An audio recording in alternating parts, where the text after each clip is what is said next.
जीवन में हमें स्वस्थ रहना है, निरोगी रहना है, तो इन स्वस्थ और निरोगी रहने के लिए क्या क्या करना चाहिए, ये सूत्र भागवत जी ने लिखे हैं। भागवत जी महर्षि चरक के शिष्य थे।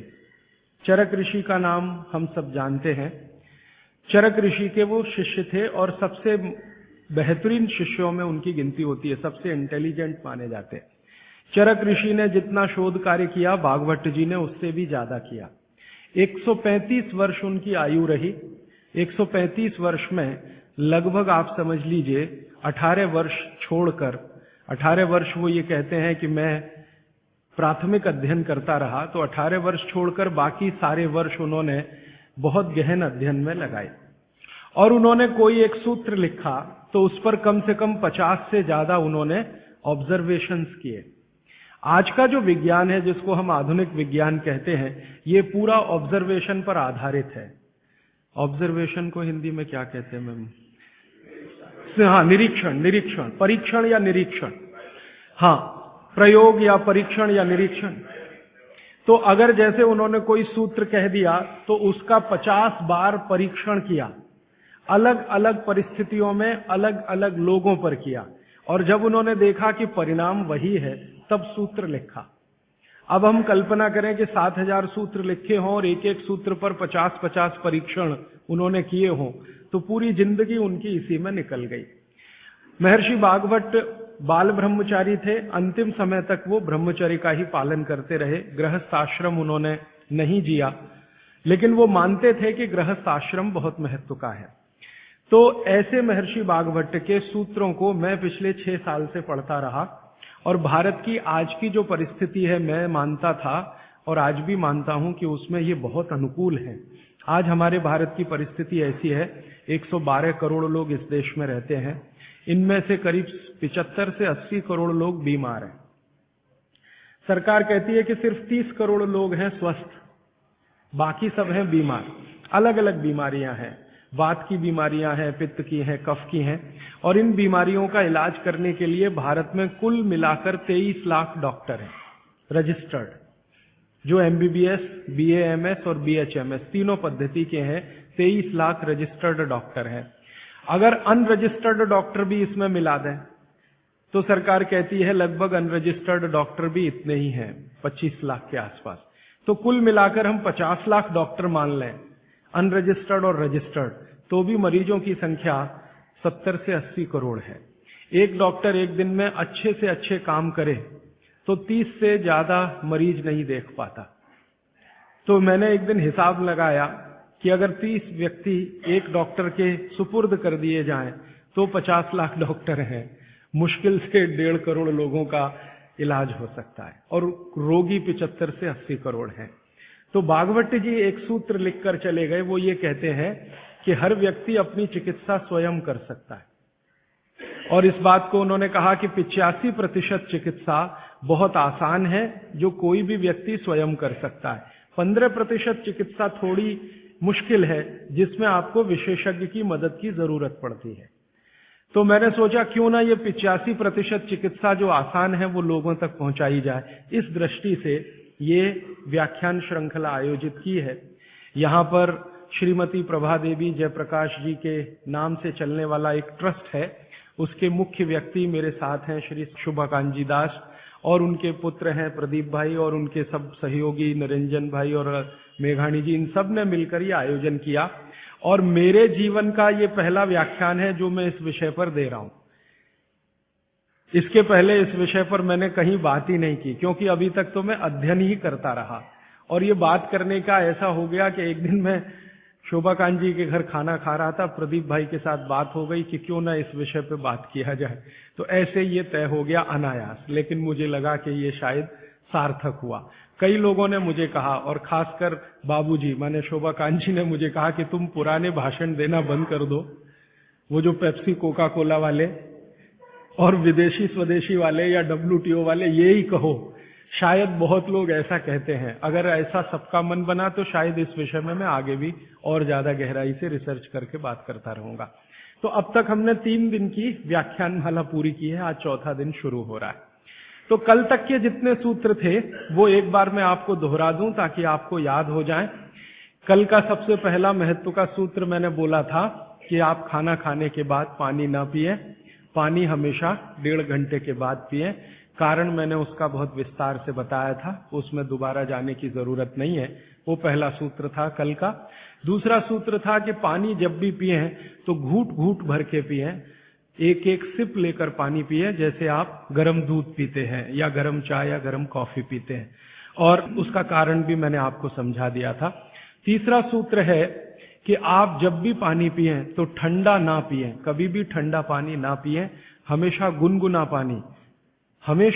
पानी पिए। वैसे जैन दर्शन में इसी को पक्के पानी की कहा जाता है, इसको बात वो बिल्कुल वैज्ञानिक है। भागवत जी भी उसका समर्थन करते हैं।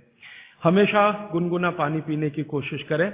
आप में से कई लोगों ने सवाल पूछे थे कि गर्मियों में भी क्या गुनगुना पानी पिए। भागवत जी की माने तो गर्मियों में भी गुनगुना पी सकते हैं, लेकिन कोई बहुत तकलीफ आए तो मिट्टी के बर्तन का पानी आप गर्मी के दिनों में 3-4 महीने पी सकते हैं।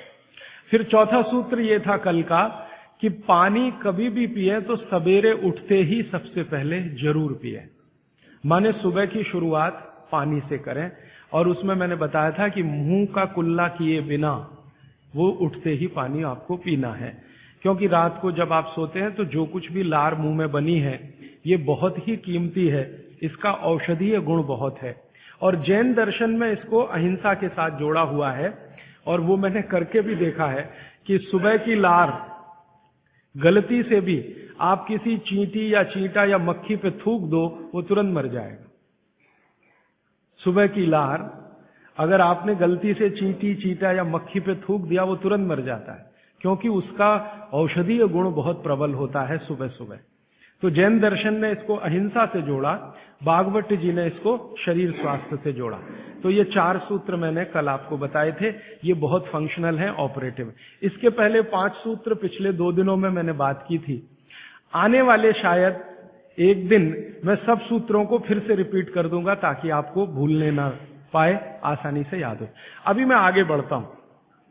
कल के सूत्र को आगे बढ़ाते हुए मैं एक सूत्र आपके सामने रख कहता हूं। भागवत जी कहते हैं बहुत गहरी बात। वो ये कहते हैं, ये साध्वी जी हैं इसलिए मुझे आज कहना बहुत उपयोगी भी लग रहा है इस सूत्र का। मैं सोचा था कि कल कहूंगा, लेकिन आज कह रहा हूं। भागवत जी कहते हैं कि जब आप भोजन करें कभी भी, तो भोजन का समय थोड़ा निश्चित करें। भोजन का समय निश्चित करें, ऐसा नहीं कि कभी भी कुछ भी खा लिया। हमारा ये जो शरीर है ये कभी भी कुछ भी खा लेने के लिए नहीं है। इस शरीर में जठर है, मैंने आपसे कहा, उसमें अग्नि प्रदीप्त होती है। तो भागवत जी कहते हैं कि जब जठर में अग्नि सबसे ज्यादा तीव्र हो, उसी समय भोजन करें, तो आपका खाया हुआ एक एक अन्न का हिस्सा पाचन में जाएगा और रस में बदलेगा, और रस में से मांस, मज्जा, रक्त, वीर्य, मल, मूत्र, मेद और आपकी अस्थियां, इनका विकास होगा। तो कभी भी कुछ ना खाएं। ये पद्धति भारत की नहीं है, ये यूरोप की है। यूरोप में डॉक्टर्स हैं, वो हमेशा कहते हैं कि थोड़ा थोड़ा खाते रहो, कभी भी खाते रहो। हमारे यहां ये नहीं है, थोड़ा थोड़ा खाते रहो, कभी भी खाते रहो। आपको दोनों का अंतर समझाना चाहता हूं। भागवत जी कहते हैं कि खाना खाने का समय निर्धारित करें, और समय निर्धारित होगा उससे जब आपके पेट में अग्नि की प्रबलता हो, जठर अग्नि की प्रबलता हो। भागवत जी ने इस पे बहुत रिसर्च किया, और वो कहते हैं कि 1.5-2 साल के रिसर्च के बाद उनको पता चला कि जठर अग्नि कौन से समय सबसे ज्यादा तीव्र होती है। जठर अग्नि कौन से समय सबसे ज्यादा तीव्र होती है? तो वो कहते हैं कि जब सूर्य का उदय होता है, सूर्य का जब उदय होता है, तो सूर्य के उदय होने से लगभग 2.5 घंटे तक जठर अग्नि सबसे ज्यादा तीव्र होती है। सूर्य के उदय होने से, सूर्य का उदय होना आप चेन्नई के हिसाब से सोच लीजिए, मान लीजिए 7 बजे, तो 7 बजे से लेकर 9:30 बजे तक जठर अग्नि सबसे ज्यादा तीव्र होगी। हो सकता है यही सूत्र अरुणाचल प्रदेश में मैं बात करूं तो वो 4 बजे से 6:30 का समय आ जाएगा, क्योंकि अरुणाचल प्रदेश में सूर्य 4 बजे निकल आता है। अगर मैं सिक्किम में बात करूंगा तो और 15 मिनट पहले हो जाएगा, और यही बात अगर मैं गुजरात में जाकर करूंगा तो आपसे समय थोड़ा भिन्न हो जाए। तो सूर्य के साथ इसको ध्यान रखें। तो सूर्य का उदय जैसे ही हुआ, उससे अगले 2.5 घंटे तक जठर अग्नि सबसे ज्यादा तीव्र होती है। तो भागवत जी कहते हैं कि इस समय सबसे ज्यादा भोजन करें, इस समय सबसे ज्यादा भोजन करें। वो तो एक जगह यहां तक कह देते हैं कि आप अगर संभव हो तो 9:30 बजे के अंदर ही लंच करें, 9:30 बजे के अंदर ही लंच करें, माने ब्रेकफास्ट गायब, नाश्ता छोड़ें, सीधे ही भोजन करें। यहां तक वो कहते हैं। वो ये कहते हैं कि सुबह 9:30 बजे तक अगर आपने भरपेट भोजन किया है तो इसमें से जो कुछ भी बनेगा वो एक एक बूंद, एक एक अन्न का टुकड़ा, एक एक दाने का टुकड़ा आपके शरीर के लिए उपयोगी होगा। क्यों? क्योंकि वो कहते हैं कि सुबह 7 बजे से, आपके हिसाब से मैं कह रहा हूं, 7 बजे से 9:30 जठर अग्नि बहुत तीव्र होती है। भागवत जी ने एक और रिसर्च किया था कि शरीर के जो अलग अलग अंग हैं, जैसे हृदय है, हृदय, और जैसे जठर है, जठर, जैसे किडनी है, जैसे लीवर है, इनके काम करने का अलग अलग समय है। जठर अग्नि के काम करने का सबसे अच्छा समय है 7 से 9:30, सूर्योदय से 2.5 घंटे तक। फिर इसी तरह से हृदय, हृदय के काम करने का समय है सबसे ज्यादा ब्रह्म मुहूर्त से 2.5 घंटे पहले। ब्रह्म मुहूर्त आप समझते हैं 4, 4:30, तो 2, सवा 2 बजे, 1:30 बजे से लेकर 4 बजे के बीच में हार्ट सबसे ज्यादा सक्रिय होता है और सबसे ज्यादा हार्ट अटैक उसी समय में आते हैं। किसी भी डॉक्टर से पूछ के देख लीजिए, क्योंकि हृदय जब सबसे ज्यादा सक्रिय होगा तो हृदय घात भी उसी समय होगा। इसलिए 99% हार्ट अटैक अर्ली मॉर्निंग्स में ही होते हैं, क्योंकि हृदय के काम करने का उस समय सक्रियता सबसे ज्यादा है। इसी तरह हमारा लीवर है, इसी तरह किडनी है। इसकी पूरी एक सूची मैंने बनाई है, बाहर पुस्तकों में है, इसलिए विस्तार में मैं नहीं जाता। संकेत के लिए आपसे कह रहा हूं कि हर शरीर के अंग का काम करने का एक निश्चित समय है, प्रकृति ने तय किया है, उसको भगवान ने तय किया है। तो आपका जठर अग्नि है, ये सबसे अच्छा 7 से 9:30, तो आप भरपेट खाना खाइए, ठीक है। फिर आप बोलेंगे जी दोपहर को भूख लगी तो थोड़ा और खा लीजिए, लेकिन भागवत जी कहते हैं कि सुबह का खाना सबसे ज्यादा, अगर आज की भाषा में मैं कहूं तो आपका जो ब्रेकफास्ट है ना, वो हैवियर से हैवियर होना चाहिए, भारी से भारी ब्रेकफास्ट। जितना खाते हैं ज्यादा भी खा लीजिए, कोई फर्क नहीं पड़ता। सुबह के नाश्ते में भरपेट खाइए। फिर वो कहते हैं दोपहर का भोजन अगर आप कर रहे हैं तो इसको थोड़ा कम करिए, नाश्ते से, दोपहर का भोजन नाश्ते से कुछ कम करिए, 1/3 कम कर दीजिए, और रात का भोजन दोपहर के भोजन का 1/3 कर दीजिए। अब सीधे से मैं कहता हूं, अगर आप सवेरे 6 रोटी खाते हैं तो दोपहर को 4 ले लीजिए और शाम को 2 ले लीजिए। अगर आपको आलू का पराठा खाना है या गोभी का पराठा खाना है, आपकी जीभ स्वाद के लिए मचल रही है, तो भागवत जी कहते हैं कि सब कुछ सवेरे खाओ। आलू का पराठा भी खाओ, गोभी का पराठा भी खाओ, मूली का पराठा खाओ, जो आपको खाना है। हालांकि जैन है तो आलू का पराठा तो निषिद्ध है, मूली का भी निषिद्ध है आपके लिए। फिर अगर जो जैन नहीं है उनके लिए आपको जो ज्यादा अच्छा लगता है खाने में, मैं आपको एक वाक्य में कहता हूं, जो चीज सबसे ज्यादा पसंद है वो सुबह खाओ। रसगुल्ला पसंद है तो सुबह खाओ, रबड़ी खानी है तो पसंद है तो सुबह खाओ, जलेबी खानी है तो सुबह खाओ, इमरती खानी है तो सुबह खाओ। जो भोजन आपको सबसे ज्यादा पसंद है वो सुबह खाओ, पेट भर के खाओ। वो ये कहते हैं कि इसमें छोड़ने की जरूरत नहीं है, पेट भर के खाओ तो पेट की संतुष्टि हुई, मन की भी संतुष्टि होती है। और भागवत जी कहते हैं कि भोजन में मन की संतुष्टि पेट की संतुष्टि से ज्यादा बड़ी है। मन हमारा जो है ना, ये खास तरह की वस्तुओं से या हार्मोन से या एंजाइम से संचालित है। मन को आज की भाषा में डॉक्टर्स लोग जो गिनते हैं ना, हालांकि वो है नहीं, लेकिन उन्होंने जो कहा है वो पीनियल ग्लैंड के बारे में है। ये जो पीनियल ग्लैंड है ना, इसमें से बहुत सारा रस निकलता है, जिनको हम हार्मोन्स कह सकते हैं, कुछ एंजाइम्स हैं। ये संतुष्टि के लिए सबसे आवश्यक ग्लैंड है पीनियल ग्लैंड। तो भोजन अगर आपको तृप्त करता है, भोजन में एक तो पेट भरना है और एक तृप्त होना, तृप्त करेगा तो पीनियल ग्लैंड आपकी सबसे ज्यादा सक्रिय है, तो जो भी रस और एंजाइम चाहिए शरीर को नियमित रूप से समान अंतर पे निकलते रहते हैं।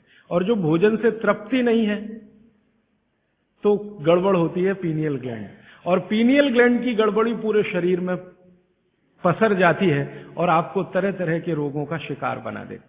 अगर आप तृप्त भोजन नहीं कर पा रहे हैं तो निश्चित रूप से 10-12 साल के बाद आपको मानसिक क्लेश होगा और रोग होंगे। मानसिक रोग बहुत खराब है, आप सिजोफ्रेनिया के शिकार हो सकते हैं, डिप्रेशन के शिकार हो सकते हैं, आपको कई ऐसी गंभीर बीमारियां हो सकती हैं। भागवत जी कहते हैं कि आप भोजन करते हुए अगर संतुष्ट नहीं है तो 27 तरह की बीमारियों से ग्रसित हो सकते हैं। उनकी पूरी सूची है, वो पुस्तक में है। कभी भी भोजन करें तो पेट तो भरे ही, मन भी तृप्त हो, और मन के तृप्त और पेट के भरने का सबसे अच्छा समय सवेरे का ही है।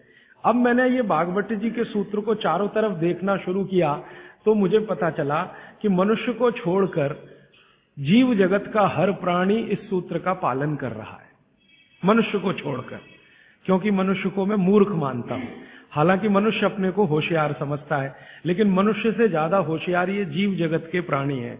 आप चिड़िया को देखो, चिड़िया, कितने भी तरह की चिड़िया, सवेरे सूरज उगते ही उसका खाना शुरू हो जाता है और भरपेट खाती है। 6 बजे के आसपास आप राजस्थान में निकल जाओ, गुजरात में निकल जाओ, सब चिड़िया अपने अपने काम पे लगी हुई है, खाना खाने में खूब जम के खाती है, और पेट भर गया उसके 4 घंटे के बाद ही पानी पीती है, दोपहर को ही पानी पीती। गाय को देखो, सुबह उठते ही सूरज जैसे ही निकलेगा गाय का खाना शुरू हो जाएगा, भैंस का खाना शुरू हो जाएगा, बकरी, बकरे, भेड़, गधा, घोड़ा सब सुबह उठते ही खाना खाना शुरू करेंगे और पेट भर के खाएंगे, छक के खाएंगे, फिर दोपहर को आराम करेंगे। तो ये सारे जानवर, सारे जीव जंतु, आप सांप को देखो, बिच्छू को देखो, कीड़ी को देखो, चींटी को देखो, चींटे को देखो, सब जानवर, सब जीव जंतु जो हमारी आंखों से दिखते हैं, जो नहीं भी दिखते हैं, ये सबका भोजन करने का समय सवेरे सूर्योदय का ही है। सूर्योदय के साथ ही ये सब भोजन करते हैं, इसलिए ये हमसे ज्यादा स्वस्थ रहते हैं। मैंने आपको कई बार ये कहा है, आप उसको हंस देते हैं, किसी भी चिड़िया को डायबिटीज नहीं होता, किसी भी बंदर को हार्ट अटैक नहीं आता। बंदर तो आपके नजदीक है ना शरीर रचना में, बस बंदर और आप में एक ही अंतर है कि उसको पूंछ है, आपको नहीं है, बाकी सब कुछ एक ही है। आपका हृदय बंदर का हृदय, आपका लीवर बंदर का लीवर, आपकी किडनी बंदर की किडनी, सब कुछ समान है। माँ का गर्भाशय, बंदरिया का गर्भाशय, सब समान है, एक ही अंतर है, उसको पूछे, आपको नहीं है। तो ये बंदर को कभी भी डायबिटीज नहीं, हार्टराइटिस नहीं, कोई कुछ नहीं, कोई कुछ नहीं। मेरे एक बहुत अच्छे मित्र हैं डॉक्टर रविंद्रनाथ शानबाग, वो रहते हैं कर्नाटक में। कर्नाटक में एक उडुपी नाम की जगह है, वहां रहते हैं, बहुत बड़े प्रोफेसर हैं, मेडिकल कॉलेज में काम करते हैं। उन्होंने एक बड़ा गहरा रिसर्च किया।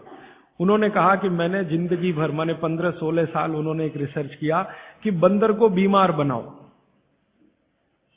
क्योंकि उन्होंने बहुत सारे वैज्ञानिकों से यह सुन रखा है कि बंदर बीमार नहीं होता, और बीमार होगा तो मरेगा ही, जीवित नहीं रहेगा, तो बंदर को बीमार बनाओ। तो उन्होंने तरह तरह के वायरस और बैक्टीरिया बंदर को डालना शुरू किया, कभी इंजेक्शन के माध्यम से, कभी किसी माध्यम से। वो कहते हैं कि मैं 15 साल असफल रहा, बंदर को कुछ नहीं हो सकता। और मैंने कहा कि आपने ये बता दिया कि ठीक है बंदर को कुछ नहीं हो सकता। वो कहते हैं कि मैंने बहुत कोशिश किया कि उसके ब्लड का कोलेस्ट्रॉल बढ़ा दूं, बढ़ता ही नहीं। तब उन्होंने एक दिन रहस्य की बात बताई, वो आपको भी मैं बता देता हूं कि बंदर का जो ब्लड है ना, उसका RH फैक्टर दुनिया में सबसे आदर्श है। और आपका RH फैक्टर जब नापता है ना कोई डॉक्टर, तो बंदर से ही कंपेयर करता है, वो बताता नहीं आपको, ये अलग बात है, कंपैरिजन बंदर से ही होता है। कारण उसका है कि उसको कोई बीमारी आ नहीं सकती, ब्लड में कोलेस्ट्रॉल बढ़ता नहीं, ट्राइग्लिसराइड कभी बढ़ता नहीं, डायबिटीज कभी होती नहीं, शुगर कितनी भी बाहर से इंट्रोड्यूस करो उसके ब्लड में टिकती नहीं। तो वो प्रोफेसर साहब कहते हैं यार ये सब एक ही चक्कर है कि बंदर सवेरे ही सवेरे भरपेट खाता है, जो आदमी नहीं खा पाता। तो वो प्रोफेसर रविंद्रनाथ शानबाग ने कुछ अपने मरीजों को कहा कि देखो भैया, बंदर की तरह से खाओ, माने सुबह सुबह भरपेट खाओ। तो उनके कई मरीज हैं जिन्होंने पर उन्होंने एक्सपेरिमेंट किया, और वो मरीज बताते हैं कि जब से उन्होंने सुबह भरपेट खाना शुरू किया, किसी की डायबिटीज माने शुगर कम हो गई, किसी का कोलेस्ट्रॉल कम हो गया, किसी के घुटने का दर्द कम हो गया, किसी के कमर का दर्द कम हो गया, किसी का कुछ, गैस बनना बंद हो गई, पेट में जलन होना बंद हो गई, नींद अच्छी आने लगी, वगैरह वगैरह। सारे इंप्रूवमेंट वो बोलते हैं होते हैं। तब